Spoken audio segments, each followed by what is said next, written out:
भारतातील शेतकऱ्यांसाठी एक सुवर्ण संधी आहे असं मी का म्हणतोय? कारण रशियासोबत भारतानं एक जवळजवळ करार हा पूर्ण केलेला आहे, अंतिम टप्प्यात आहे असं म्हणायला हरकत नाही. काय हा करार आहे आणि त्यातून आपल्या भारतातील शेतकऱ्यांना काय फायदा होणार आहे तेच पटकन जाणून घेऊया.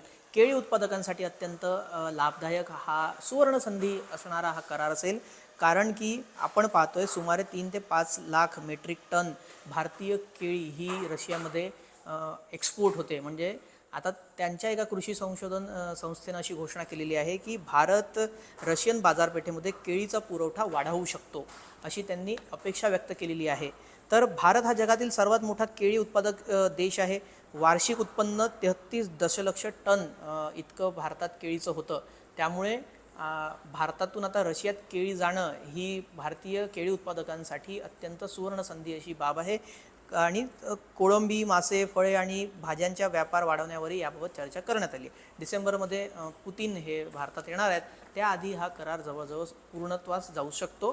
त्यामुळे भारतीय शेतकऱ्यांसाठी ही अत्यंत सुवर्ण संधी आणि आनंदाची बाब आहे. तुम्हाला या कराराबाबत काय वाटतं किंवा या निर्णयाबाबत काय वाटतं हे कमेंटमध्ये नक्की सांगा. आणि असंच ग्लोबल अपडेट पाहण्यासाठी न्यूज 18 लोकमतला सबस्क्राईब करायला विसरू नका.